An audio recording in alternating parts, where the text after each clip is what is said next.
Chapter 48. You are now listening to the Chapter of the Architect with DJ Architect.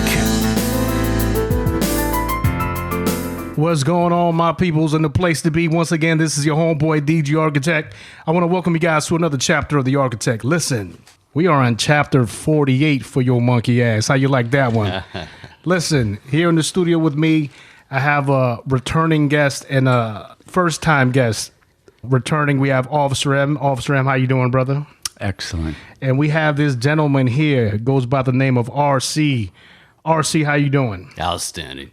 Listen, the reason why we got Mr. RC in the studio this Sunday afternoon is, number one, I got a lot of respect for this guy. He's a hard charger. His character is very high in nature, not to say that Officer M's is not. But we were having a conversation a couple of weeks ago, and he was telling me about this trip he took to the Grand Canyon. And it was extremely interesting on some of the things that he was telling me about this trip. And then he was telling me about how he goes running on all these marathons, and I thought it'd be interesting to bring him in and just ask him some questions and pick his brain, and just so you guys can find out what type of person he is. Mr. RC, what's going on, man? How's your weekend going so far? Oh, the week is going outstanding. The weather's been perfect. Hey, what do you think? What do you think about this? The last week with all this rain? Hey, we definitely needed it. I enjoyed it. Things are greening up. Looks good. And it's good for the crops. We tend to work out in the field a lot, and I believe it was Thursday was the heaviest rain, right? Believe so, came yeah. down hard. And I remember at the end of work, I was, when you walk and your shoes are full of water, and then when your feet hits the ground, you hear the water's inside your shoe. So I got in my car with my uniform equipment, everything, and just drove home. And as I'm coming into the house, I'm taking my clothes off and I'm going straight to the laundry room, tossing everything into the wash and back into the dryer, because I knew it wasn't going to dry the very next morning, and it probably was going to rain, in which it did. So I was like, I got to get this. I got to get this uniform dry. But yeah, this last week it's been raining pretty hard, but we do need the rain weather. You know what it is, brother? Every time I see that rain, it's an instant reminder, thank God I'm retired. Shit, what'd you think of those fires that happened not too long ago?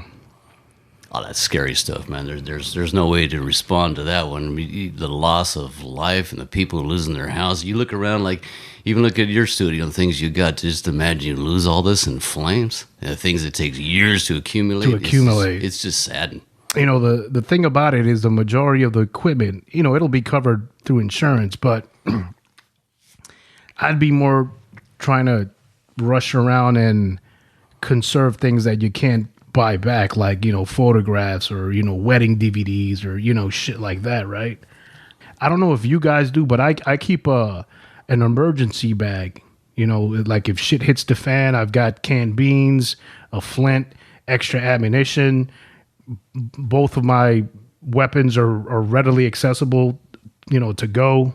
And, the only thing I'm lacking is fresh water, but canned foods, blankets, first aid kits, I got that shit prepped. Do you guys have like a scram bag ready just in case of an emergency? Yeah, I do. But my property luckily is located on a kind of a barren hilltop with good fire breaks all around it.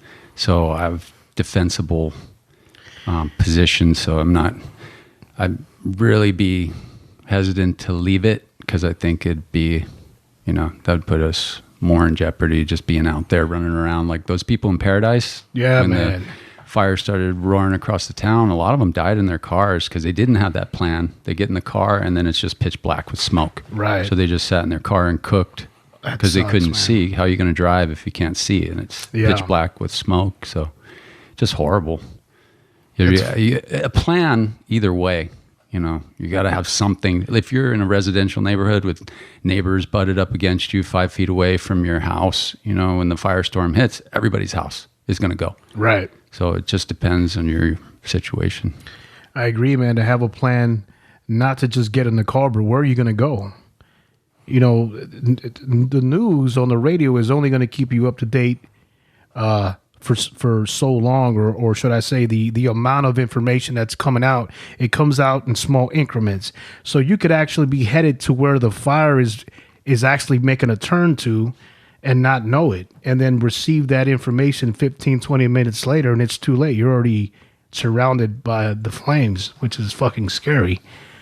Did you guys hear about the individual that stayed? He stayed, I don't know if it was in that Paradise area, but he stayed there, and apparently his mother was ill. She was elderly lady, so she really couldn't be moved. She could, but she just didn't want to move, I guess.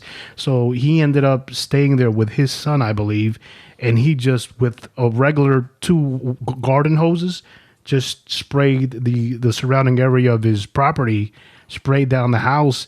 And luckily, by God's will, his home didn't burn, but his neighbor's house sure as hell got destroyed. I did hear about that. Part of it was his staying and adding the water, but it also was to his favorite wind shift at the last minute that took the fire away.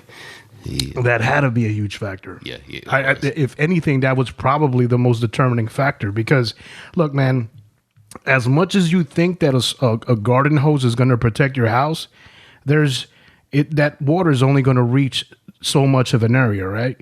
Right. So those embers are going to hit one particular spot, and it's just going to bounce around. And look, man, it's a thin garden hose. Is it really going to, create that type of defense where your home's not going to catch on fire? Who knows? I doubt it. I don't know. Well, I agree with Officer M here that I'm prepared to stay at home, but I'm also knowledgeable enough that, if I need to leave, I do have a go bag like you're talking about to leave. And we also have a pre-designated meeting point that we don't need to discuss. If I'm not with anybody from my family, right, they already know where I'm going to go and where they're going to go, and we're going to meet at that location if we have to vacate the premises. It's Officer M's house. Absolutely right. We can switch each other. Hey, now RC, right. I remember having a conversation with you, and you're a very alert individual. You were telling us one day that you have this communication that you have with your children and your family, and when you're out and about, it's sort of like an alert level, right? Yeah, you're absolutely right. Can you please go into depth with that? When you're talking about the color code, you're talking about the P.A.C.E plan. The color code. There's a P.A.C.E plan and there's a color code. Well, explain both. Well, the P.A.C.E plan, these are things that I've adopted from the military and just put with my family. A P.A.C.E plan is when you lose contact, sometimes it's intentional. Let's just say like an adventure park. Well, before we even go into the details, why are these things that you created, why did you put them in place? What are they for? It's to keep them safe. And if we lose contact, and we already have a plan ahead of time, it's prior preparation is the key to making sure their family stays safe. Having that knowledge in their head instead of when the crisis, should it arise, they already know in their head what to do. It's just an automatic response. It's like they say in law enforcement all the time. If something bad happens, you don't rise to meet the occasion. You sink to your level of training. Correct. And if you've never trained your kids what to do in an emergency situation, they're just going to panic and not know what to do. Even though it's just as crazy a situation for them as everybody else, they have a plan. They know what to fall back onto. They know what to do. If you've never talked with them, never discussed with them, and they have no plan, then it's just sheer panic. Okay. Can you go into details regarding these systems that you've put into place with your family? Well, let's start with the P.A.C.E. I think that's the easiest. Now, P.A.C.E is more of a communications plan. So I've used it, for instance, like we've gone to either hiking and we're out in a camping area and they want to separate and they want to go to a different area and camp. They want to go on their own hike. So the ways we get into contact, we have a communication plan. And the P being your primary, your alternate, right? Your contingency and emergency. So the primary plan will be, hey, if you get lost or something, just call me on your cell phone. We all know, but when we're out in the wilderness, cell phones don't always work. You lose signal, It doesn't work, right? So I also send them out with a two-way radio. So the two-way radio is your alternate plan. So if you can't get a homie on a cell phone, then you give your two-way radio shot. And two-way radio communication is actually quite good. they can go upwards of 25 miles an hour, depending on, 25 miles. Radius? Radius, depending on, the system that you buy. That's Now, your alternate. Would you have them keep the radio off at all times to conserve battery life? No, they're pretty good on the Are battery they? life, yeah. And the hike they're going, they're not going to go for days. And I'll make sure they have a spare set of batteries. They'll have the batteries and they'll have a spare set of batteries in their pocket. But they're good. And they also have weather channels, and you can have GPS locators in them and things of that nature. So they have the radio on. I have a way to locate them if, say, they can't talk for some reason. Right. So that's the alternate. So it's P.A.C.E., right? So then you have your primary, then you have your alternate, then you have your contingency. Contingency could be nothing more than a whistle. I mean, if you get so far away and you're lost, you can't get, then you just blow on that whistle. You just 3 short blasts. That's the international signal for emergency. It's just 3 short blasts on a whistle and just repeat it and repeat it and repeat it. It's kind of an international distress signal. Yeah, you're not going to run out of wind. You're not going to. Right. And if you got 2 of them going, the final one for the emergency is like, hey, one person's down. Let's say they injured an egg or a leg, or they're severely injured, then run back there. I mean, that's your magistrate. Send your second person, mark that location, and just run back to my location. That's the emergency situation. That's your last one, so we can do a face-to-face, and then we can go out there and do it. So you have multiple levels of staying in communication, except something goes wrong. Okay. Now, tell us about this a mental alertness that you have, and you told your children, and I think one time you're like your children caught you off guard, and you're like, hey, you what's going on? Your lapses. So explain that to us. Yeah, I mean, this has been well known in the law enforcement world, in the military, and it started from many years ago. But you have color coded system for levels of alertness. You got your white, and you have your yellow, orange, and it goes into black, right? White, orange, red, and black. That's where they are. So the white is the first one. Your level at white is you're pretty much oblivious. You have no idea what's going on. So a person who's in condition white would be a person that's walking around and not aware of their surroundings whatsoever. All right, that's condition white. A good example of a kid in condition white would say walking through a not a well-lit area, maybe kind of a seedy type area in town, and they got headphones on, or they got their head down texting, or they're not aware of their surroundings whatsoever, and they just wander into a bad incident. Yeah, it's like going to a hood anywhere in the United States and asking the corner hoodlum what time it is, or hey, wait. Exactly. Hey, or just wandering. You got change for $1. Yeah, or I use this as a good example, even like, because now it's getting close to Christmas time. You're walking through the parking lot of a mall, right? You got your head down, you're texting, you got your headphones on, you got your Dre Beach, you're not paying attention, and you walk right through the middle of a group of gangbangers who just nothing better but to steal your packages that you got in your hand, right? That's white. That's being oblivious to your situation. When just as easy if you're aware, instead of putting yourself in that situation, all you had to do was walk around. All you got to do is notice. You look up there and say, well, that's a better. I'm not going that way. I'm going the other way. And there really is a lot of truth to that. Just avoid the doggone area instead of being a victim walking into the trap, being aware of your surroundings. I came into contact with that way back in New York just by growing up in the hood. And I don't know if any of you guys could relate, but growing up in the hood, there were designated areas where you had to avoid on the way, walking to school on the way back. And so we were disciplined to be on alert because you didn't want to get your triple fat goose jacket stolen or get beat down with a pipe, So I totally understand what you're talking about. Regarding the color code, the color designates a specific mental state of alertness, correct? Right. Yeah, and let's make sure we got clear, because I kind of got a little bit convoluted on the colors, but it goes, you got your white, yellow, orange, red, and black. Those are the colors that you go off. The white, yellow, orange, red, and black. And there's a specific level of alertness for each one of these. And the white, as we just talked about, is not being aware at all. Yellow is nothing more than constantly be aware of your surroundings. And most officers should operate in yellow. And you can teach your kids to operate in yellow as well. Yellow is just, you're looking around, you're aware of what's going on. And I take it a step further for my kids, so when they put it in their vision. It's not just me telling them to recognize these colors. They see the world in a yellow tint. And when you put this imaginary tint on your eyes and you're looking around, you see you take in everything. You see, like, hey, it might be a potential danger on my left side or my right side, or I'm going to go straight. So you're just aware of your surroundings, right? And you're alert. If you see something that looks dangerous, and then you can bump it up to an orange. Now I have a specific alert in orange, right? Now when I see the specific alert in orange, let's just keep with our same example. So we got a group of, let's, for lack of a better word, let's call them gangbangers in the parking lot of a mall. So first you're in condition orange or yellow, you're aware of your surroundings. Then you see this pack of would-be hoodlums, and you say there's a specific alert. So you say, I recognize this as a potential threat. So as a private person, I'm just going to go around. I'm not working as an officer in this mode. I see that as a specific threat.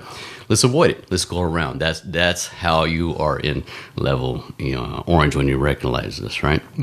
Now, if it bunks up to the next level, let's say you try to go around, but all of a sudden they spotted They you. detected you. Now they're detected going to you, right? confront you, right? Yeah, now you got to bump up to your next color that you see is condition orange. And so, all right, well, what am I going to do in orange? Well, now, not only is that, I see this threat, they're coming directly at me. Now I have this specific threat where they're coming at me, so I need to take some action. Confrontation is about to happen.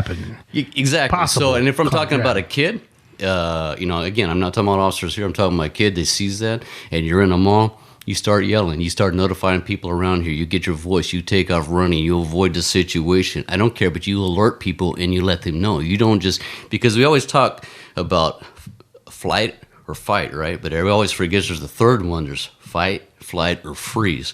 And kids who have not been taught anything, and I have a real world example to tell you about this, but kids that haven't been taught, they'll freeze in place because they don't know what to do.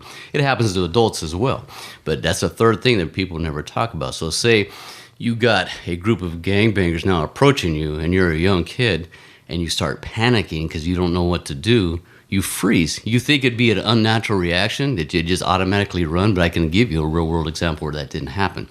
And they just froze in place. I'll save that story for when we finish the color codes. But so when you tell them when you get there, run. Run, do what you got to do, all right?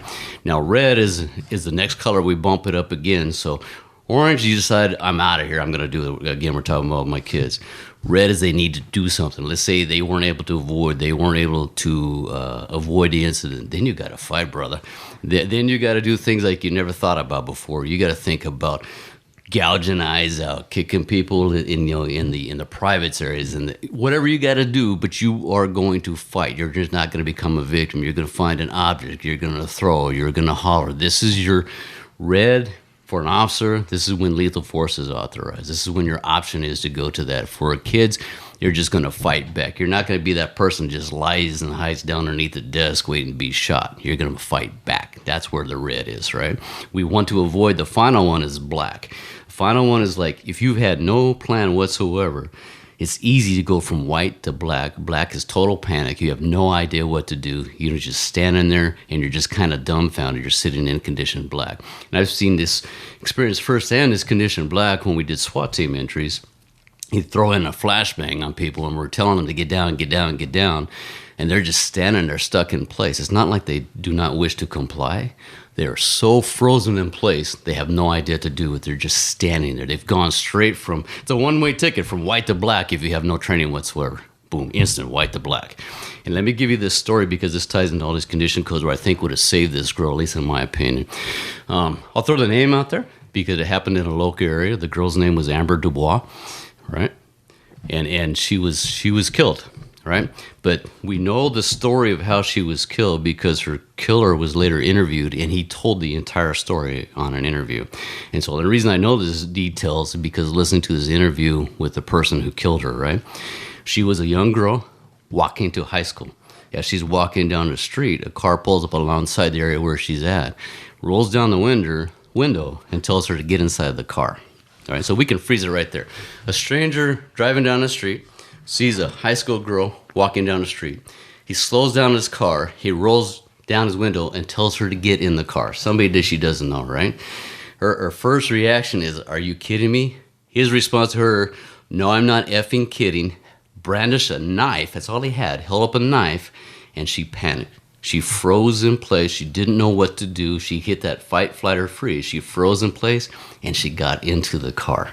right? If somebody would have talked to her at some point along the line, hey, if this situation like this, all that girl had to do was run. All that girl, but you think it's easy for you and I to sit here and say that's an easy decision because we have a different mentality. Exactly. Even if we were in the middle of it, we wouldn't have reacted that way because we're men of a different mindset.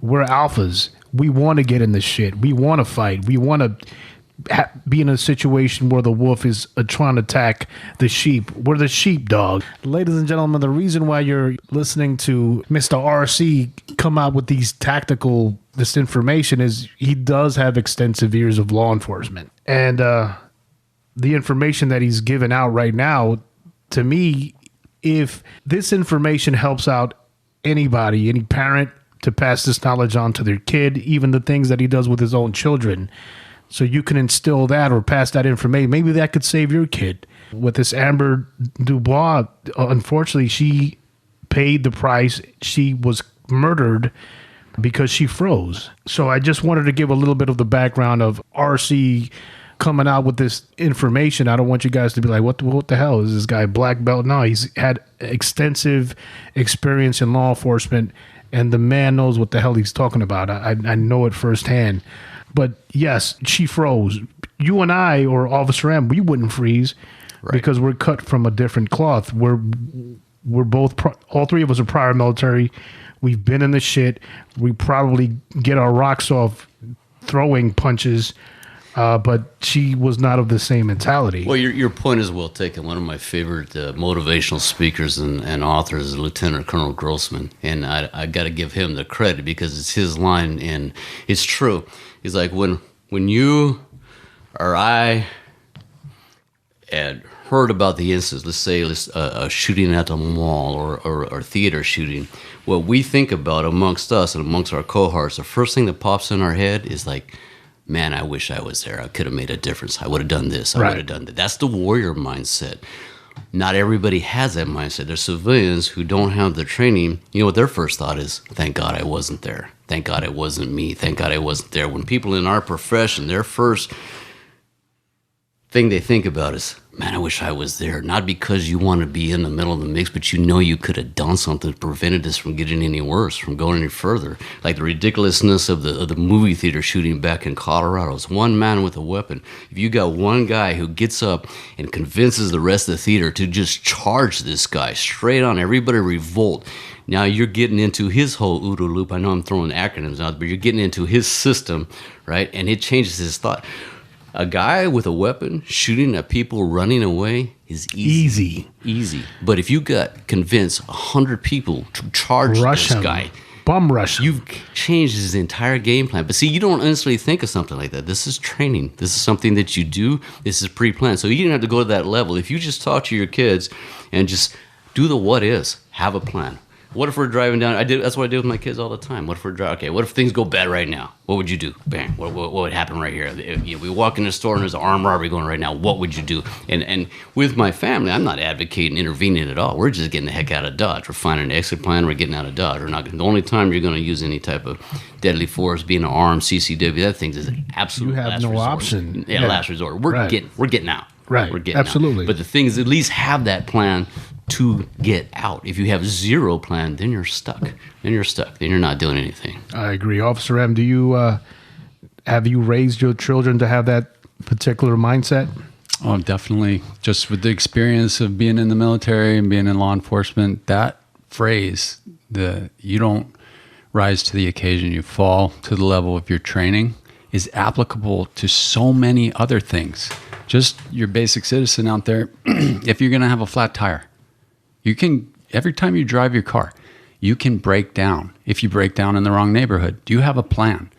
You know, these simple things, I taught it to my wife, we are not pulling over here. I don't care what happens to the car. I'll drive on the rims Run if on I the have rim, to. exactly. Because you're not in the right situation to fix the problem. Get to a position and then fix the situation. It's similar to martial arts or any other endeavor, but that phrase that RC repeats quite often, and I'm glad he does, it is sunk in. And I always operated that way, just with, we're all similar. We all enlisted in the Marine Corps. We're trained, even if we weren't conscious of it, we were trained to do that. What is immediate obedience to orders? That is just a reaction to a problem. So you are trained to immediately react. And then if you take it to a higher level, you're trained to plan that it's going to happen. Problems are going to happen. Emergencies are going to happen. And you're never surprised after a while. So interesting stories. I would take our kids wherever city, New York City, we'd go on vacation, San Francisco, places with densely populated areas. You have aggressive panhandlers. You have other people who might be predatory. And as a police officer, you can see when people are scoping you out or casing or looking for opportunities. And I would point that out to our children and my wife as young as 7, 8, 9 years old. I would tell them what the reality is. Human beings are predatory in nature. They have to kill to eat. And I'm not saying literally kill, but you have to take something in order to eat. So just making them aware that not everybody out here is got your best interest in mind, and you need to be aware. And then beyond that, have a plan. And don't be afraid, because I recently was told by my daughter an incident happened. She was 9 years old. We used to take them to the bookstore. I'd go around looking at books. My wife would be in there reading the books in the children's section with the kids, and then they were always within, vision of my wife. So I didn't have to worry about it. I thought, we're in Barnes & Noble. We're in an affluent neighborhood. We don't have as much predatory pressures. You're in a public area. Right. Yeah. So I get this story later from my daughter that when she was around 9 or 10 years old, some older gentleman, 55, 60 years old, I say gentleman, he was literally a piece of human excrement. But my daughter was looking for a book on the very next shelf over from where my wife was sitting there reading to my 7-year-old son. And this guy walks up while my daughter's bent down searching for a book. He pulls his loosely fitting shorts to the side and exposes his genitalia to her from approximately 3 feet away. Wow. And she looks up, and because she had been trained, immediately runs back to her mom, doesn't stay there. But she felt somehow, and some children do, that she was going to take some blame for this, or the situation was so horrible that somehow she was going to get in trouble for this. So she never told us. She never told us that this guy had just walked up and exposed herself. But she did have the sense to run back and go to her mom and basically stay, shelter in place. Right. I never heard about it until she was 18 years old. She let us know, hey, this happened one day. And I was just thinking, gosh, Wow. what could have happened if she wasn't, at least alert enough to know, you know what, you do have the right to run.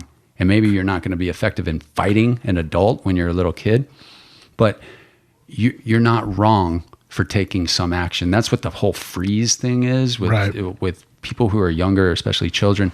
I always told my kids, you have the right to fight, and you are expected to fight. Defend yourself or flee the area. Just because somebody's an adult. And I know everybody talks about your kids don't respect your adults and your elders and all that. I never told them that, because being exposed in law enforcement, you come across all kinds of adults who don't have their shit together. Agreed. They're pieces of crap. Agreed. So what does being an adult rate? And it's hard too, because it turns you cynical. Like, I look at people in public now, and I want to be all friendly and make as many friends on this planet as I can before I die. But I see humans now. I don't. And it's like, you know what? Who knows what these pieces of shit are doing? Yeah, man. I've got nephews who were raised in New York, but were not raised in where my brother and I grew up. Different locations.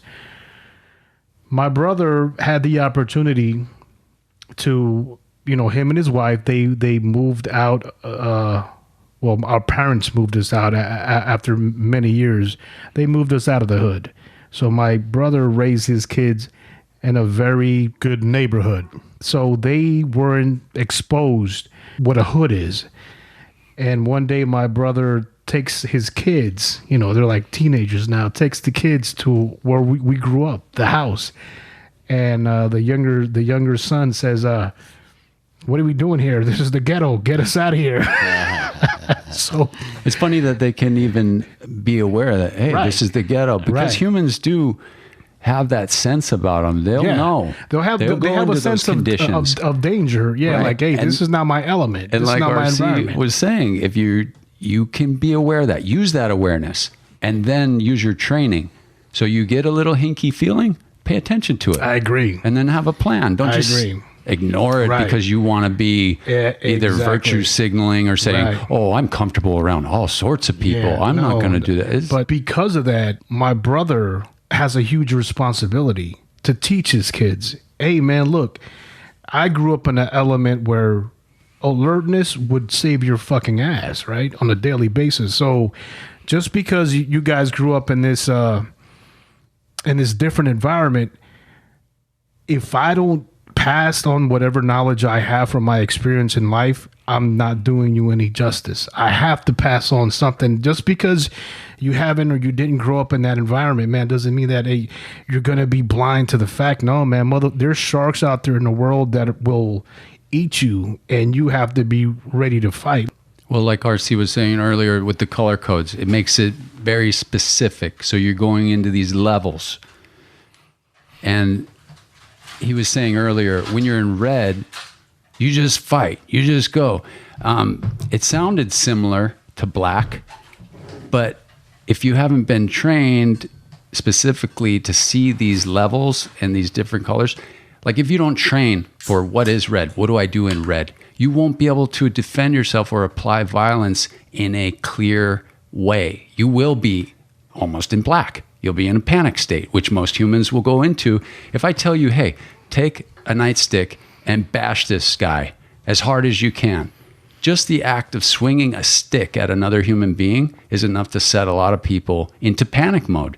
It's if violent. they haven't trained. It's violent. Absolutely. So they have to train for each level. If they're in orange, but they can't stay in orange with a clear head because they're already jacked up through adrenaline and they're putting themselves in red when they don't need to be in red.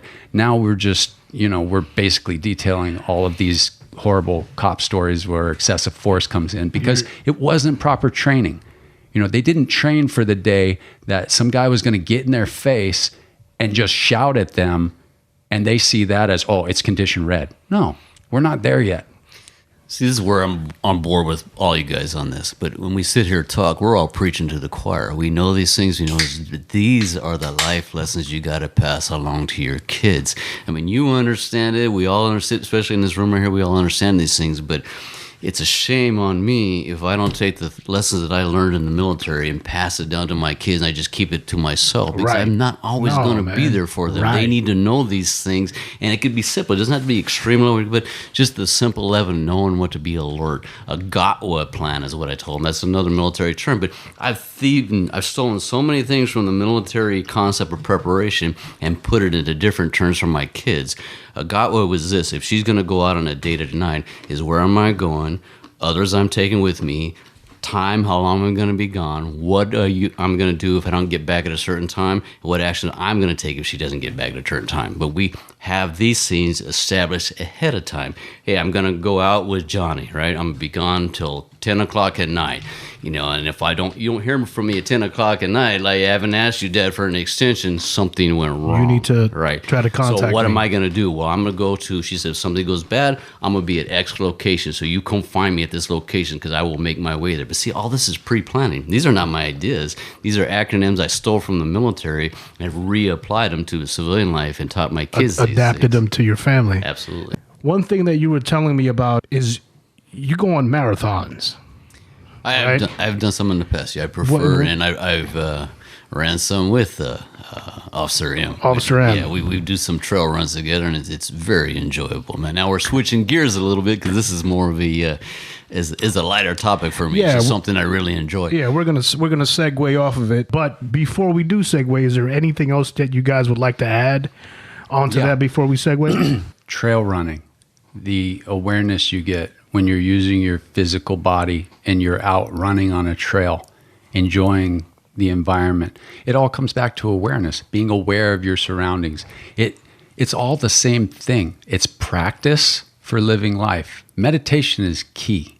If you meditate, which means practice being aware, it doesn't mean focusing on the future or the past. It means focusing on right now.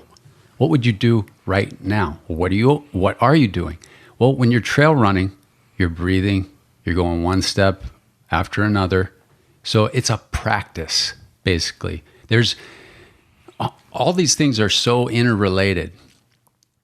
The self-defense aspect, the physical fitness aspects, it never stops. So awareness in general is key.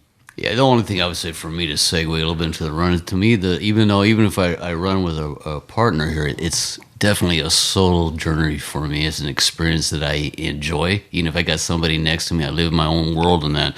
But to segue from our earlier one is like, so many veterans out there have been taught all of these things in the military. It's a shame to me if you keep that information inside of you when you can share that with your family and say, hey, this is what, you don't have to teach them to be killers. I'm not talking about that. I'm talking about this is how you plan, this is how you prepare, this is how you be ready for this. And just keep that thought. Take the training that you know you've learned and adapt it to your own family and let them benefit from your knowledge that you spent the time you spent in your military service. You're absolutely right. Look, this running, although it is a segue to something different, in reality, it's really not, because it's all mental. And not just running. And the reason why I'm saying running in particular is because, both you guys are in good shape, man. RC, fuck, man, you're probably 15 years older than I, and you're in better shape than I am.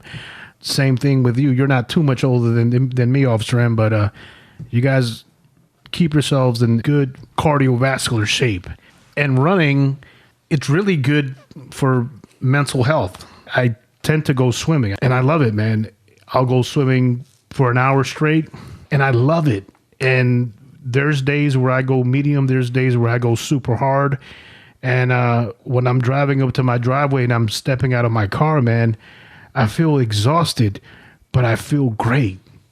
I feel like I'm breathing in and my lungs are taking full, deep breaths of air. And I'm like, I feel fucking great right now. Yeah, you've touched on one of the main reasons, like all the things we talked about earlier. It's just, this is the escape. This is how you get rid of all that nonsense. This is how you clear your mind. This is how you start feeling better. And I've always taken the approach that being able to run, or even like you swimming, training and being able to physically work, that's a privilege that can be taken away from you at any time. When I say be taken away, you could lose your health. Right. You could get into bad health. You could have heart. We all know people who've gone into serious medical conditions where they're not able to physically exercise. That's why I have a hard time comprehending somebody who has no physical ailments whatsoever, but it doesn't want to do any type of physical activity, any kind of physical training. There's no understanding. I can't put myself in that mindset, because training and working out hard, that's a privilege. That's a privilege that's been given to you that can be taken away. So when I go out there and run, I'm always like, gosh, thank you that I could go out here and I can run and I can experience it. Even though I'm sucking wind and it's a little bit painful, like you said, the after effects are fantastic, but just the simple fact that you're capable of doing that without any major health issues, thank God, that's a blessing, man. It all comes down to the mental. It's all mental, man, because it's always going to hurt. It's always going to hurt, whether it's a short run or a long run or a sprint. It's always going to hurt. I think it comes down to... Well, look at this, especially in our world. How many people you can probably think of the top of your head, I know I can, that would trade places with you in a second because they can't physically do it, because they're missing a limb, or because they have some kind of crazy health problem that puts them bedridden. They would switch places with you in a second. Said, you're not going to take advantage of that privilege to go out and train physically? Have my spot in my bed, and I'll trade with you in a second, and I'll go suck it up on that 5-mile run. Let me ask you something, RC. What these marathons that you have run and that you're probably training to run here in the near future, what right now? How many miles have you done? What's the maximum amount of miles? The furthest I've done is a 30-miler, and I'm getting ready to train for that again. But my expectations are further than that, because once you hit those marks, then you want to go further. You want to keep challenging yourself. It's just it's an eternal challenge. I mean, when the this is a saying that I've always learned, and I really like it. Is like, when the memory of winning trophies has faded, it's the victory of your inner demons that remain alive. The true challenge within, and the rewards are personal and private. I don't do this for any kind of glory or any kind of medal or anything like that. It's just my own challenge, and the victory is from within, knowing I beat them inner demons that were telling me to quit, and I refused. It's my own personal victories. You got into exactly where I was driving this topic, and why I say it's all mental is, a 30-mile marathon is a lot of miles, guys. Yeah, I remember doing 28-mile humps in the Marine Corps, right? They were terrible. But while I was in the middle of this suffering, because that, ladies and gentlemen, it was suffering. Believe me, I wasn't enjoying it. But what I would do is I would get lost in thought. And it would be, I'm going to go into two specific stories. I was in the Marine Corps, and I just graduated boot camp, and I had to go to MCT, which is Marine Combat Training. And I had bought these brand new ICB boots. Guys, ICB boots, they're not recommended that you utilize them on humps.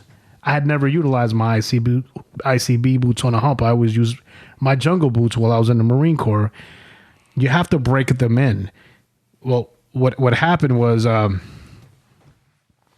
utilized my ICB boots on the first hump at MCT, and I forgot how many miles the first hump was on MCT, but it was a lot longer than the last hump I had done in Marine boot camp. A lot longer. And blisters started to pop up. And to the point where, you almost want to give up. But I put myself in this, like, a story mode of, I delved into my soul and said, okay, look, man, whatever it is that you have to do to get yourself through it, this is what you're going to do. And this is the story I told myself. I imagined my niece, who at the time was probably, I don't know, she was a little girl, man, maybe 4 or 5 years old. I imagined that she had been kidnapped. And I had her in my rucksack, my Alice pack, and I was carrying her on my back to her mother and father. You know what I mean? Like, I put myself in that mental place that her weight, the weight in my Alice pack was her on my shoulders, and I had her get her back to her family. I got back, my feet were bloody as fuck, blisters, and the fucking the staff sergeant was like, why would you do such a stupid thing? But I brand new ICB boots on such a long hump. But it's all mental, man. It's that moment I realized, hey, man, whatever physical shit that you go through, you either sing yourself a fucking song, or you make up this play and you replay it over and over. I remember another hump where I was playing. You guys remember First Blood? Sylvester Stallone. Of course. And at the very end of the movie, there's a song that comes on. It's a long road when you're, and I kept repeating those fucking lyrics as I'm doing this hump. So it's all mental. So I would my question to both of you individuals is, you have to put yourself out of your body and ignore the pain and just keep pushing. So when you guys are going, when you're at RC, when you're at mile 24, what are you thinking? That's easy for me, man. When the troubles come up, I know the beast is coming. I actually have names for my beast. When the beast comes, my beast is Banquo. Banquo is from an old Macbeth play, and he's the beast of fatigue and frustration. The thing is, when I know he's coming, I make friends with him. You make friends with the beast. So when the beast is there, it's like, I knew you were coming, Banquo, but I ain't fighting you. We're running this together. Oh, shit. That's a slick strategy. Oh, I wish I would have been smart enough. Oh, shit. I have multiple beasts. He's just one of them. I have Fatigue. I have Odysseus. I have Banquo. I have Tecumseh, who was the old Shawnee warrior, united the Indian tribes. That he leads the way, and it's something I was going to talk about later, and I'll let Officer M touch on this. But we share a Native American Cherokee history. We have that in common. That's probably why he's so much of a brother. We both actually have a member of the Cherokee Nation, and so is Officer M. And we have that Cherokee Native blood in us, and I think that's part of a driving force that I use as my imagination. With Tecumseh was not a Cherokee warrior, but he was a leader, and he tried to combine multiple tribes together to fight what was going on during that time. We're talking the 1800s, but he's still known as a great warrior. But I use these visions of these things. He's leading my race. Banquo tries to stop me. We become friends, and we're friends with the beast. Wow. Brother, that's incredible. And I appreciate you just gave us a part of who your inner demon is, or how you combat your inner demon. Like, guys, I hope you realize what the fuck you're listening to. You can't get any more truer than to have an individual tell you their specific way of thinking on how they deal with fatigue and hurt and pain. Officer M, give us your inner mentality of when the shit is hitting the fan and your moments from quitting. What makes you push? Well, as a young kid, I experienced homelessness. So Dad went to prison when I was too young to remember him. Mom was an alcoholic, drug addict. So I feel I was inoculated as far as physical or mental stress. You know, I had been beat up and all that stuff by mom's boyfriends and stuff. It's horrific shit. I should be dead or in prison, but I'm not. So I entered the Marine Corps at 17 with rage already bottled up inside.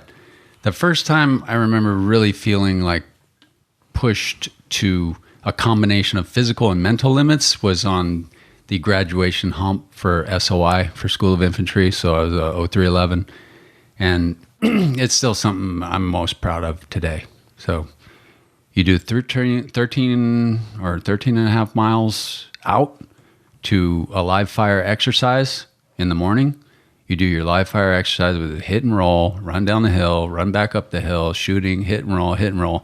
And hit and roll is, I'm up, he sees me, I'm down, I'm up, he sees me, I'm down. It's exhausting in itself. That's after the first 13 miles. It's like fire team rushes. Right. Yeah. Then you change your socks and you go back the other 13 miles.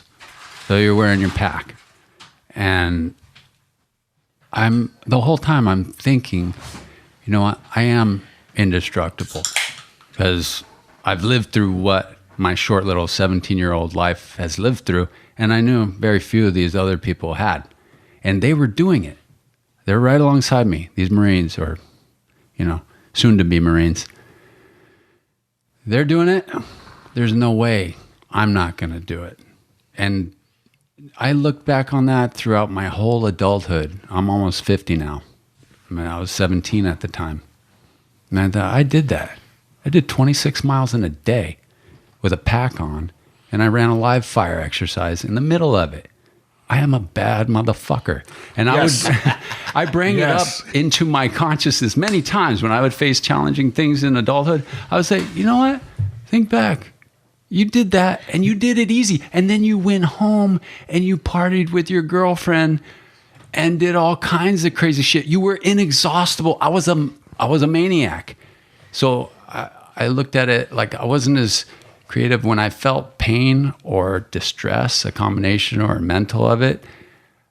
I actually relished it. I wanted to see where the point is that I would break. It was kind of like when you're younger and you get into a fist fight or you get into a physical confrontation. There's that moment of fear before you throw the first punch or they do.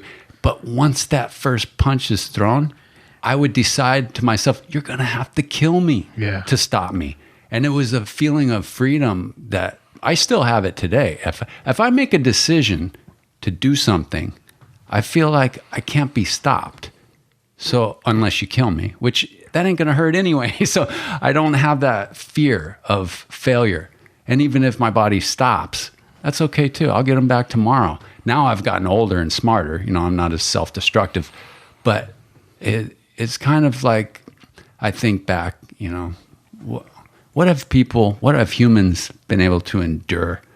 And this, this modern world, a lot of times I don't feel like it's for me. In my opinion, I feel they're too soft.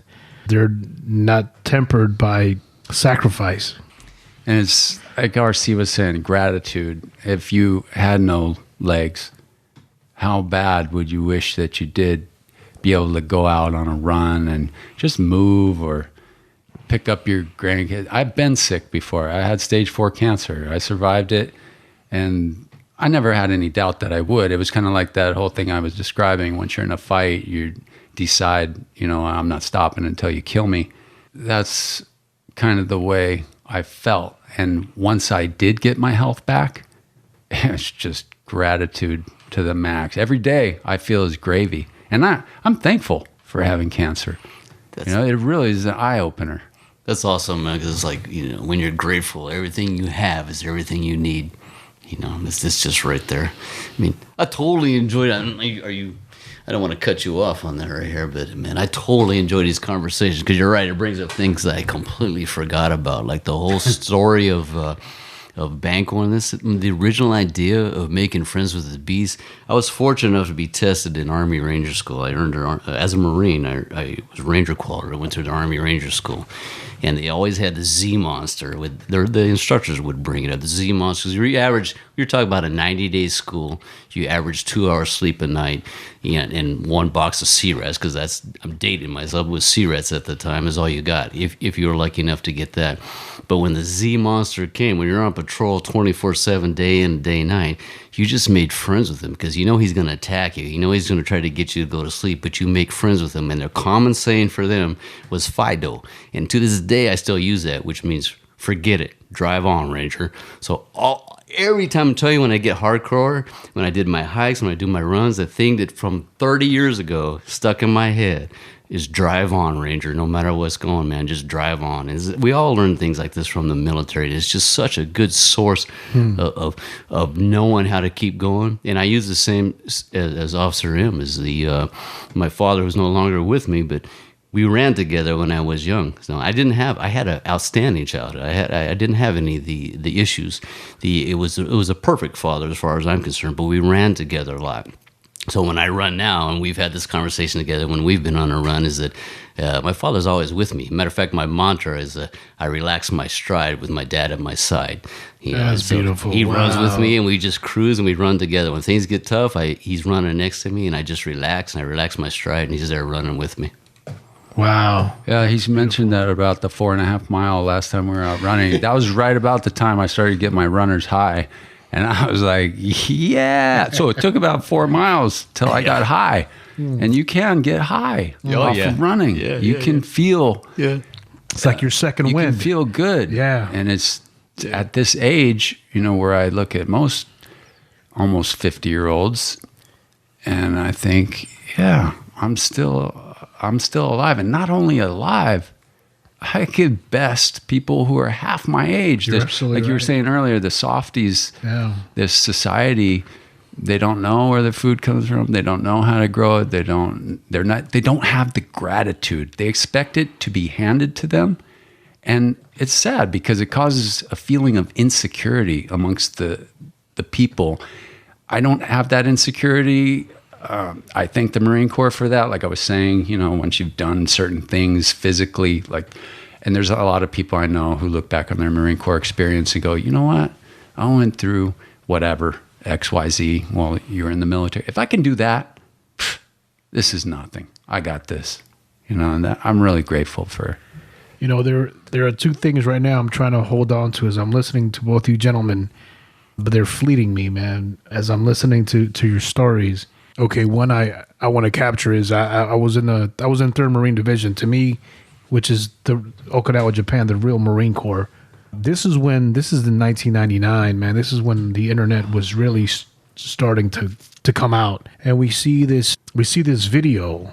One Marine has internet in his room, and he's showing us this video of this Russian soldier killing I don't know if it was a Serb, and he's stabbing him in the neck, and you could hear the soldier choking on his own blood. And I remember this particular day, it was raining. It was on a Friday. We had just got out of work, and that video scared the shit out of me. You know, because this is like one of the first. I mean, when we were growing up, we all saw Faces of Death and all that shit, right? You know, but this is real. This is, you know, it happened around President Clinton's era where this video had been taped. So here I am in Okinawa, Japan, and I'm seeing this Russian soldier and a Serb, and then he's damn near decapitating him. And it scared me so fucking much that I went to my room. It was a Friday afternoon. We had already done work. I put my PT gear on. I put my Alice pack, and I went outside and I just picked up rocks, and I put them on my Alice pack. And it's fucking raining, and I just started running, man. For how long, I don't fucking know. But the whole time in my mind, I'm thinking to myself, hey, if you are ever put in that predicament and you have a chance to escape, run. And I'm running like I'm escaping that knife that's about to cut my throat. And I ran for I don't know how fucking long, man. And it's beating down, raining. I didn't give a fuck. Which goes back to, I'd say maybe a week ago, where I'm eating lunch and RC comes in and, hey, what's up, man? I'm eating my chicken soup and, you know, I'm back on my health kick. It's like, man, it's raining, man. I'm like, yeah, it's raining hard. He goes, yeah, fuck it. I'm gonna run anyways. And I'm like, and I look at him, right, and I smirk because I thought to myself, I understand this motherfucker. Rain ain't gonna fucking stop him.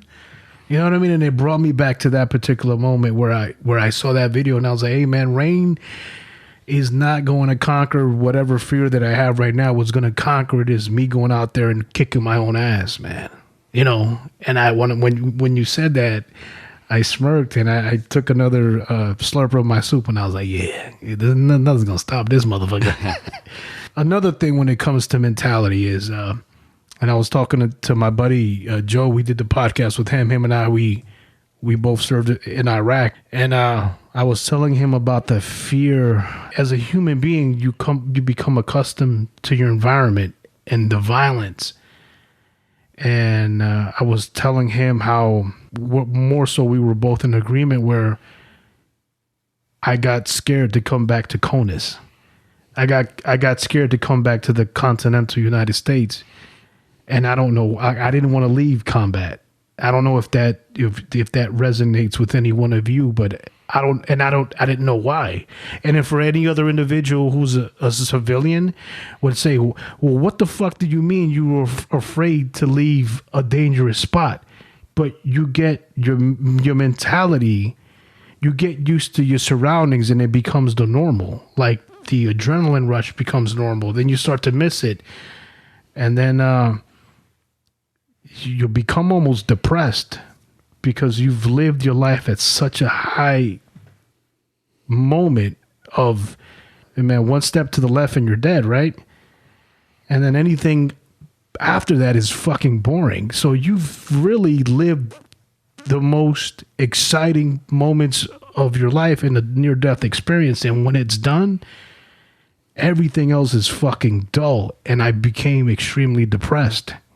And I didn't understand why. And I think I came to the understanding that I was addicted to the adrenaline rush of violence. And I'm still working through it. You know, it's been like 16, 17 years, man. But anything after that, everything is fucking dull. So when I hear or I see an individual who is, in my opinion, not in a position to make a change and hasn't gone through that experience, I see right fucking through him, man. You know what I mean? And I say to myself, dude, you're not fucking worthy, man. Man, I use the analogy all the time. People ask us, because like you, I was over in Afghanistan amongst other places, and they said, aren't you afraid over there being in Afghanistan? I said, yeah, to a point, but honestly, I'm more afraid of shopping at the local Walmart in town because I don't know what's coming. You know, over there I had all my buddies. I don't know how I'm going to react. Right. Over there I got all my gear. Yes. I'm loaded to the teeth. Right. I got a 240. I got an M2. I got a Mod Deuce. I got everybody training with me. We're all in shape. Yeah. When I'm walking through Walmart, I don't know where it's coming from. Yeah, man. It was probably my second day back. I went to a Best Buy. I'm a huge wrestling fanatic, man. So I collect old school DVDs like NWA. And so I was going to Best Buy to buy a fucking, bunch of DVDs. I just wanted not to be around a lot of people. And I'm in line, and apparently the gap was so big that somebody didn't realize that I was in line, and he fucking cut me. And I remember looking at the back of his head, and I say, I'm going to fuck this guy up. People, in my opinion, they don't have the gratitude. And a lot of times it's not that they don't have the gratitude. It's just they're not aware of the stupid shit that they do, and it's easy, like their mistakes can trigger you off. Like, so now I close myself off. Like a lot of people, damn, fucking this guy, man, he's fucking abrasive, he's an asshole, he sticks to us. It's not that I'm an asshole, it's just I know who I can get along with, and the people that I can't, why I don't bother. See, here's a cool thing. You didn't even have to explain your actions to us. It's been my favorite saying. I even have my brother engraved it on a monument for me underneath my flag in my yard. And all it says is this: it says, for those who know, no explanation is necessary. For those who don't, no explanation is possible. That's perfect. I have that engraved in stone underneath my flag that flies both the American flag and the Marine Corps flag, and it's in granite on a stone underneath that, is saying that I learned in the military. Because you don't even need to explain that to us. We already know what you're talking about. Yeah. But to other people, I don't care how many times you try to explain it to them, they're not going to get it. No, they're not going to understand, man. Yeah. I'm not going to understand. Officer M, for a moment, you were talking about growing vegetation. To me, I think that's becoming independent. Right. So that's kind of where my path has led me. I experienced those same things you were talking about, depression, leaving the action type of thing behind. And I think age has a part in that makes that a little easier. But I suffered heavy depression when I left that phase of life when you're driving hard and you have that aggression and it's manifesting in different ways. I'm reading an interesting book, by the way, but right now it's called The Chimp Paradox, and he's discussing all these drives that humans have and that are similar to chimpanzees, the territorialness, the drive to get sex and all these other things. So I leave, I participated in the first Gulf War. I remember the night before the invasion, I'm sitting in a literal fighting hole. We were in a hole in the ground. And I've got my partner next to me. He's a little older than me. Like, I'm barely turned 18. He's 23. He's been an EMT before. And he's telling me, we got the word, we're leaving in the morning to go across the Saudi berm and do our thing. Leaving the line of departure. Yeah, and the ground is shaking, and they're doing the final bombardments, and we're thinking, oh, here we go. We've heard all about these badass Iraqis or trench fighters, whatever. It's going to be bloody. It's going to be, and I'm just chomping at the bit. I'm ignorant. I'm 18. I'm full of rage. I'm a saw gunner. I'm ready to just mow down anybody, and I really was programmed pretty easily by the Marine Corps to be a killing machine. I really wanted to be there. And he started discussing how he's seen mangled bodies as an EMT when he used to go to car accidents. And do I know what what we're facing? Expect. Yeah. And he ended up, by the way, claiming that he had some type of back problem right at the last minute. And he didn't go through with us in the invasion and all this stuff. And then later as a police officer, going out there and, coming across all the different situations you do as a police officer. After years and years of that, to just leave it and go on to what? What do you do? This is like what I've wanted to do since I was a kid. I thought, well, I started thinking deeper. How does this whole system work? It goes back to, being independent. And to be independent, you need food and shelter. Well, I don't want to be somebody's tool. And so my mission shifted from being this warrior who's basically a tool in my mind. Unless you're fighting for your own backyard and you're defending your house, you can be a warrior, but you're somebody's tool. You're fighting someone else's war. Yeah, he's not out there with you. He's calling the shots, and you're out there bleeding and dying and killing. For what? It ain't your backyard. I was over in Saudi Arabia. Well, anyway, that's a different story. So long story short, started thinking, what's a war? What's something I can apply myself to with the intensity that I used to apply towards, being ready or engaging in battle. That'll be more personally beneficial. Right, beneficial. Yeah. So I started thinking of the food angle. And then I thought, why is it that people don't have victory gardens? Well, it's just simple. Plant a seed, it grows food. That right there is independence. The earth grows food. Then that translates into physical health and all these other things like that. So my whole project became based on permaculture, and that's Bill Mollison, a guy who wrote the book on that, is basically a method of using nature to produce food in a sustainable way where you don't have to do a bunch of inputs like pesticides and fertilizers and things like that. So I've got this property now that I'm cooperating with other family members. We all ganged up and purchased this property. It's about 1.25 acres, and I'm prepping it as best I can. That is that's part of my physical fitness. Today I'm out there digging swales this morning, digging trenches to harvest rainwater, and I love it. It's like that thing you were talking about. It's productive, but it is challenging. It's a challenge, and that's what I think we were all seeking when we stepped on the yellow footprints. We were leaving home. We wanted that adventure. Well, this is my new adventure. And then that's how I see it. And then I'm assuming the physical output of energy that you're having to do to create this, right? Oh yeah, it's purging, right? So it's releasing whatever negative energy, whatever built up. Right. I was just telling RC the other day, I'm gonna dig these swales 0311 style. I get that pickaxe and that shovel, and I get into it, and I just start ripping at the ground, And after I'm like exhausted, I'm sweating, and I'm just ripping into the ground and then shoveling, and then I, get a hold of myself. But it exercises the demons. I tell you, just dig a hole. When you hear Officer M say 0311, that is the military occupational skill of infantry. And then when you hear him say he was a saw gunner, a saw is a squad automatic weapon that fires 5.56. Imagine the saw as being an M16 on steroids. Puts out a much rapid fire rate in. So yeah, we're just breaking down acronyms. So if people who are listening, they're like, "What is he talking about?" So it's a saw. But it purges demons, right? It takes whatever frustration or whatever bitterness or whatever depression. Listen, guys, that's why I love swimming, man, because I could be in a bad mood or pissy mood, go swimming for an hour, come back, and I'm relaxed. I'm like totally like.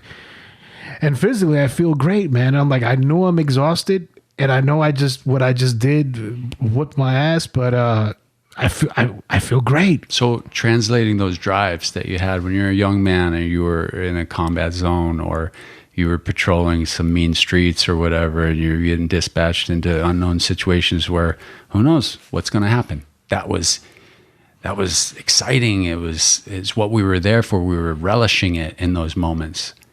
Well, that's how it's changed today, into something productive.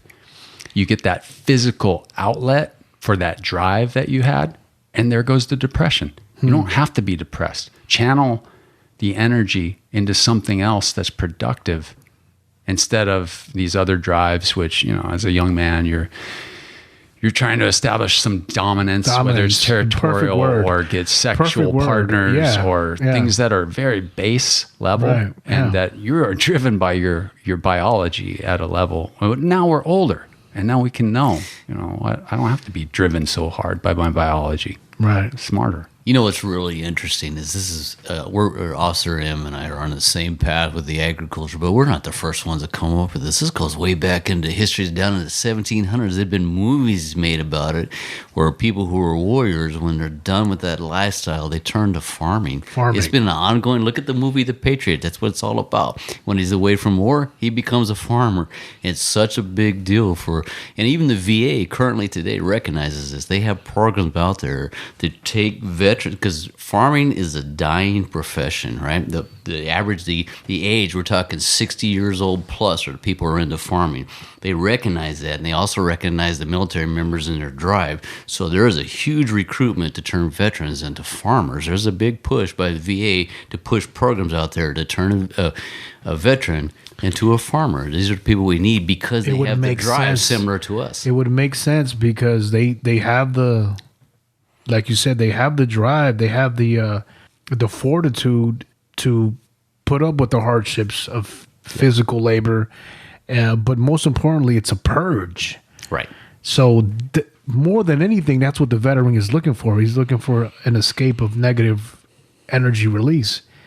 And if he can find it in that escape, then it's a win-win situation. It's a win for the population and the veteran's family to produce fresh produce that's not contaminated with bullshit, and then it lets the veteran purge whatever demons he has through physical manual labor. It's funny. I don't know if it's been done, but I'm sure it can. You can document any one of us here from high school athletics to military to moving on to having a desire for the agriculture and work for yourself. It's just a cycle we all go through.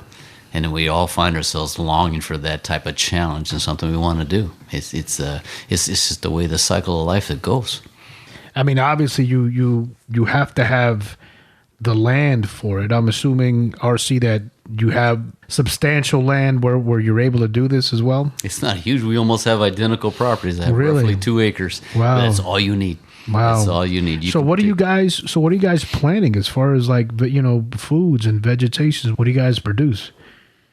Well, I'm focusing mainly on fruit trees, and for our area, Southern California, I'm going to major in moringa, which is a subtropical, and it produces a leaf that's one of the highest in nutrients of any plant food. The other is a Pakistani mulberry, and then different varieties of fig trees, which all happen to be drought-tolerant trees that can survive in our climate, and they are all easy to propagate or make more of with cuttings.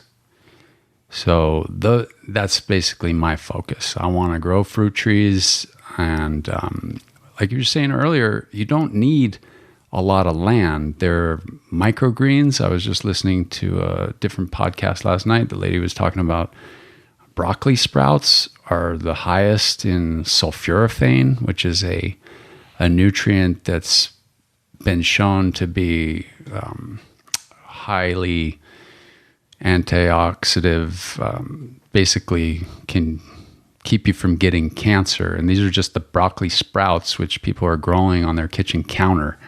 So they're growing it themselves. You don't need a lot of space to grow a lot of food. And that's what I learned from permaculture. They have vertical grow space in a residential backyard. You can do things, harvest the rainwater off your roof and channel it into grow beds. And there's all kinds of ways. Where there's a will, you can become more self-sufficient and more free. And that's kind of where my adventure is leading me. I want to be free as possible and not answer to somebody else.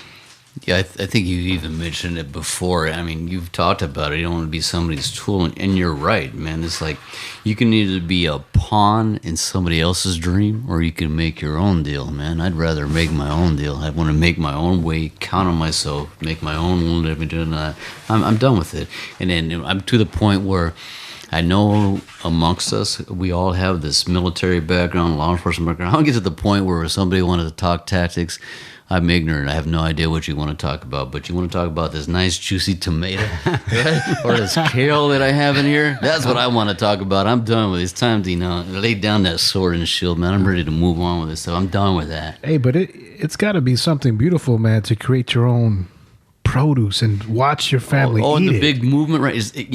You have your family fruit, but you also have the big movement that I like, and it's going somewhere right now. Is as the farmers like we're talking about, we're not competing with the people who are selling their products to Walmart and Albertsons and things of that nature. We're going the food to table. The people, the market for us, or even he's got the similar ideas with the fruit trees, but also say if you want to grow garden type stuff. You get into the market where I'm just providing one or two restaurants, right? And so the people who go to this restaurant can know that this salad I'm eating came out of RC's garden yesterday. So it's food to table and table to soul. That's the whole market, man. Food to table, table to soul. It's locally grown. Things that we're talking about, you're growing, like Officer M has mentioned, the figs. You can't get that mass produced and sent overseas. It's such a delicate fruit. You produce it here, you provide it locally, or you do you have different ways of marketing. You put it into jams, you put it into jellies, you dry different things, but it's come locally. You're supporting the local farmer. Even more so for, my pitch is Native American veterans selling organic, sustainable produce, right? That's the market from farm to table. Beautiful. That's the idea. That's beautiful, guys. So I got a buddy of mine by the name of Big Sherm. He's my big help here on the podcast. He does, all my thumbnails, the artwork, and he disseminates the program. I record it, I edit it, I send it to him, and he carries it off and he creates the touchdown, right? Last time he was here, we were talking about ancestries, and then he goes, "Hey, man, why don't you do the 23andMe thing, And I said, how much is that? He's like, it's 150, man. So he's sitting there with me. We're watching football. We had just finished a podcast. And I said, you know what? I'm going to do that, man. So I did it, and I ended up getting the results not too long ago, and I showed them to Officer M. And, I'm Salvadorian, man, born in El Salvador, and, from Central America. The age of 3 years old, I moved out to New York. That's why I have the accent, But right off the bat, man, it says East Asian and Native American, 45.3. Native American, 42.6. And they say, we predict you had ancestors in El Salvador. And they don't ask you where you're from, where you're born. Right. And right off the bat, we predict you have ancestors in El Salvador, Mexico, Honduras, and Nicaragua within the last 200 years. Well, then it goes on to say I'm 38.4 European, which makes sense because the Spaniards came out and raped, native Indian. Iberian, which my brother figured out is an island adjacent to Spain. 1.4 Italian, 0. Jewish, British and Irish, South African, Nigerian, Sub-Sahara African, East African. And then it goes on to tell you the amount of the timeline as far as your generations. So Native American, I'm 4 to 7 generations Native American. I was telling Officer M about this, because he was telling me how both of you guys are from the same tribe. And what tribe is that? Cherokee. I'm sure you guys have some stories about the Cherokee Nation. Absolutely. You mind going into some of those stories? About the Cherokee Nation itself? And, your ancestry. Oh, yeah. It goes way back for me. My mother coming from Oklahoma and a father from Nebraska. My sister still works with the Cherokee Nation as a treasurer secretary for the Treasury Nation. So she attends. It's more than just saying I'm associated with this. We're actually involved and participating in the elections and what the tribe does. It's gone so far as I've met with the Cherokee War Council and have the Cherokee Warrior Award presented to me and put your name on a plaque in Tahlequah on a brick for being a member of the Cherokee Nation. Wow. Now, that's beautiful, man. Now, your bloodline it's mixed with Caucasian, correct? It is. And it's funny you mention all these things. And even though I do claim this and I know this, but here's the way I've always looked at it is like, yeah, I have the Native American history and you have the things that you said that you have right there, which I don't doubt for a second. What it really comes down to is like, who am I and what do I stand for? I'm a human being, and I just live my life like I think I feel according to me, and that's what I feel everybody should do. I don't disparage anybody else from their religions and their beliefs. I live my life according to the way I want to believe, and I leave other people alone as long as they leave me alone. I don't. That's beautiful. You try to do the thing where you respect all but grovel to none. Right. That's beautiful. My grandmother passed away several years back, and she was previewed to knowledge that she was able to pass on to me and my brother, where our tribe is Pipil, with their own language and communication and everything. My grandmother was able to sing me this native Indian song, could sing it to me, but couldn't translate the words to me. What I thought was fucking beautiful, I found it extremely sad that with her passing, at least within my family bloodline, there went that history of, regardless of her not knowing the translation of it, the words were still being spoken. And with her passing within my family, it just disappeared. Right. And I found it very sad and very tragic. And it made me want to, it gave me an interest of wanting to learn about my past ancestors and like, hey man, like, I know Officer M was, you went back to, and you did some research and you found out that, you had family in New York, correct? Oh yeah.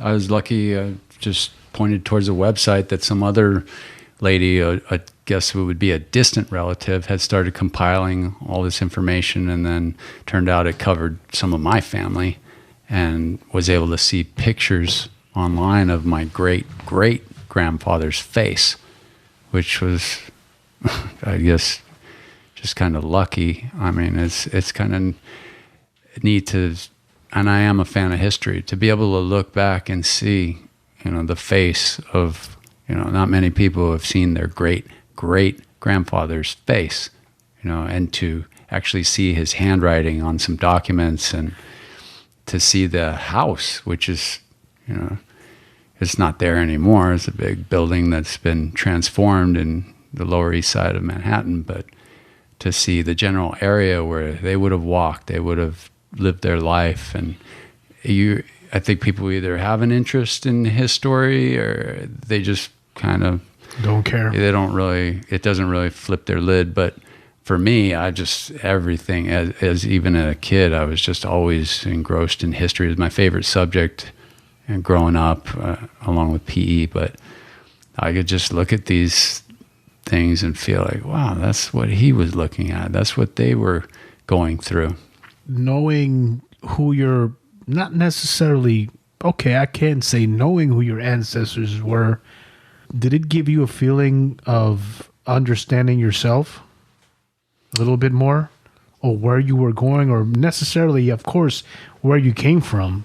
Yeah, but part of it. Did it give you like a connectivity? I think that's something that right? in the United States that we have lost. Like, we're a nation of immigrants. Everybody's from somewhere else, and they left that place because things weren't so good usually. So they came here, and they drove to a new life, and they wanted to make things better. That's the connection that we all have as Americans. We're here because one of our ancestors or more wanted to come here and make things better. They weren't just going to sit there. Like, part of my family is, Irish in descent. The other part's Cherokee. I can look back and think, I could see their reasons for what they did, and then there's other things, ethnic quirks like, loving the booze and things like that I have seen play out in my family. There's a lot of Hispanics that love the booze too, so you guys aren't the only I always people. crack up how unique is that we both have an Irish Native American past. It's like we both have an Irish Native American past. How unusual is that for me? I was having a conversation with Officer M I think maybe a week ago, a buddy of mine, Danny Jimenez, he's Dominican. He always had a Native American Indian with the whole headdress on his finger, right? And I always liked that ring. So for one Christmas, he ends up buying me the same type of ring, and I was like, "Yeah, that was fucking cool, man." So the next following Christmas, I ended up buying him the book Trail of Tears, which is the massacre by Andrew Jackson that it depicts a lot of the sacrifices and the injustices that were done to the Native Americans, specifically the Cherokee. Correct? Correct.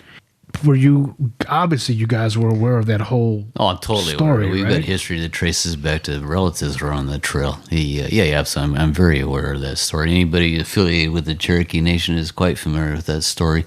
It even goes back. You talking about the connection, all the way back, like as a comparison, today's National Guard, we got relatives that copied the certificates when they were in the Indian Guard during the Civil War. No shit. It goes all the way back to where we have that stuff framed and we held on to it. So the history goes way back. But yeah, if you get, that's a whole another long chapter and story of the Trail of Tears, which you're absolutely correct with. You're talking about Andrew Jackson and the signing away of lands, and the obviously the whole reason for it was the gold that they found in that type area. There was the eastern band of Cherokees that didn't go along, that actually fought back, because the Cherokee Nation is divided up into different bands. Different tribes, right? Correct.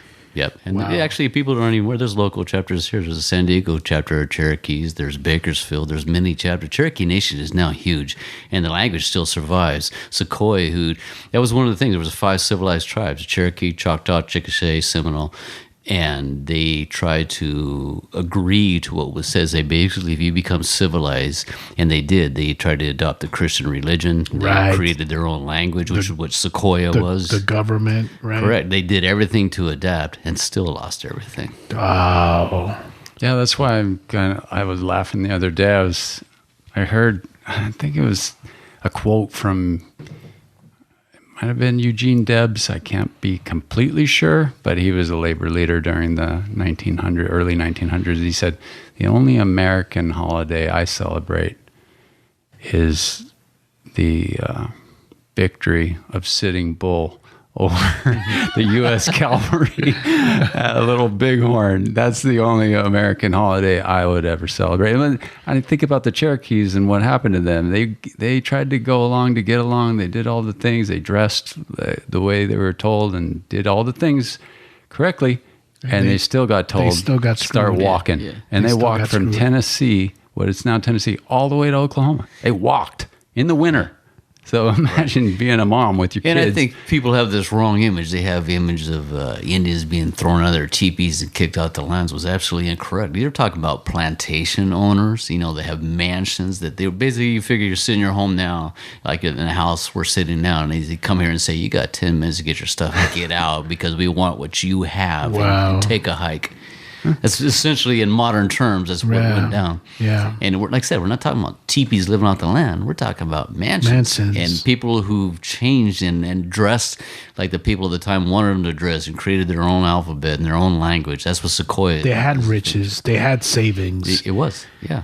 Yeah. That's it was all such a- taken away from them. that's and such then an people came in injustice. behind them and just took over their houses and took over their belongings. They said, "It's ours now." That's such an injustice, Right? man. Yeah, it's so crazy that you don't hear too many people that are talking about it. There's just people, I guarantee you mentioned they don't even know what the Trail of Tears are about.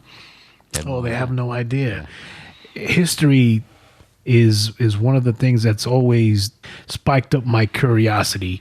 We were talking with Officer M not too long ago, how the Native Americans were conquered by the Spaniard. And then Christopher Columbus coming here and they give him a federal holiday where, the guy was a thief. And, all he did was really pass on disease, with the ships that he came with here. And then we were talking about the first tribe, that got conquered were, in Puerto Rico. What was the name of the tribe, Officer M? Taínos. Taínos, and then they moved down to the Aztec and then to the Maya. And then they decimated by disease and, at the time, technology, which was, black powder with cannons and muskets. And they dominated these rich kingdoms You know what's crazy? It goes back even further than that. So like I said before, I love history. So I've read about the Roman legions, and I was always fascinated how these guys walked all over Europe, because before Rome was the power in Europe, all of Europe was covered with what would be essentially Indo-Europeans. They were living like the Native Americans would have lived on this continent. So you had Visigoths, Vandals, Huns, Celts, Saxons, Angles. That's where Anglo-Saxons come from. Jews. They're living. So the Spaniard, the modern day Spaniard, is basically a racial mix between a tribe of people called the Latins, Etruscans, and the Celts. So the Roman army leaves northern Italy and starts displacing tribes in a similar manner that the U.S. cavalry and the English used to move the Native Americans tribes out of this continent. So it started way back in Rome.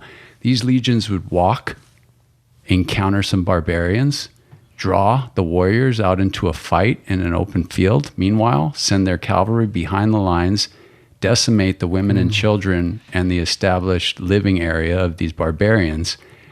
They would do a skirmish with the barbarians and not lose many troops, and come back to nothing. And the barbarian warriors would come back to see their wives killed or raped and their crops burned to the ground. So they slowly moved these Spaniards to the northeast. The first tribe that was removed from Europe was the Celts, who eventually settled in what is now Ireland. And they left from the northwest part of Spain. And so even to this day, there's a place called Galicia in Spain. And that's short for, or a version of Gaul, which is what the Romans called the Celts. And so that pattern of big empire expanding itself, taking over land or resources, and you think, well, why do they do that? There's one or two or three psychopaths who run that government where enough will never be enough for them. They want empire, power, and dominance over others.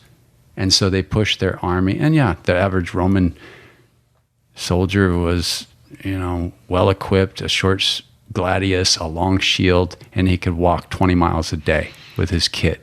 And they just basically walked all over Europe, and they had a disciplined fighting force. The barbarians would be coming at them naked, unarmed, without armor, and the Romans would follow the commands of their sergeants and basically, defeat them. Yeah. See, that's what I find fascinating as well. Is like all of us, we're probably all of us in the military. We enjoy the military history, at least want to know where things came from. But if you start talking about the nuts and bolts, the heart of the matter, look at the topic you brought up, how much an effect of a 26-mile ruck march had on you remember for the rest of your life.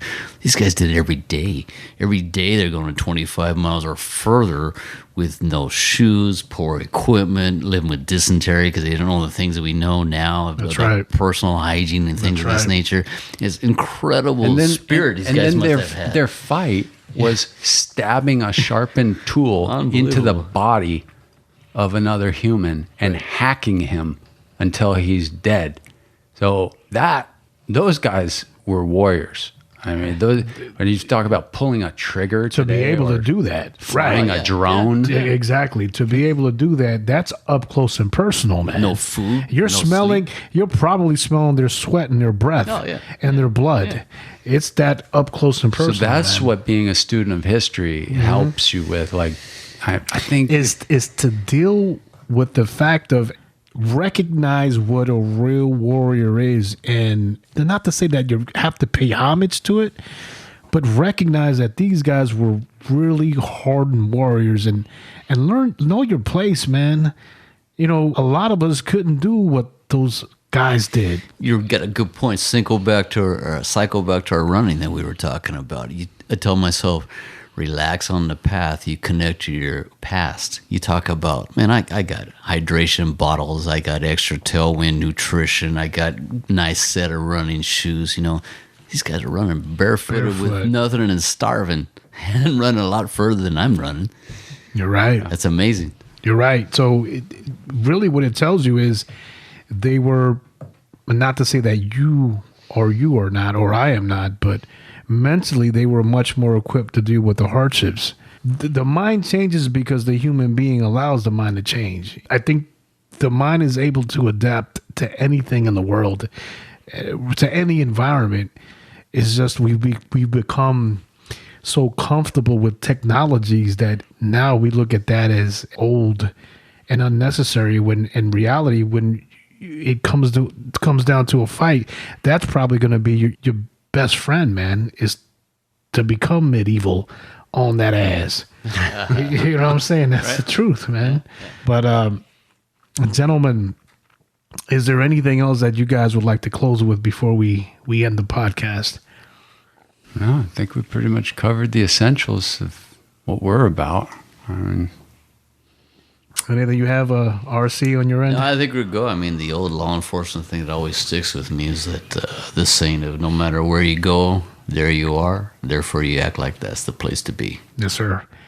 I would love to have both of you individuals back, both of you gentlemen back, and specifically talk about history, more so the experiences of the Cherokee Nation, both of you being Cherokee bloodline. I think that would be an interesting podcast, and I'd love to have both of you guys back if you guys are willing to do that.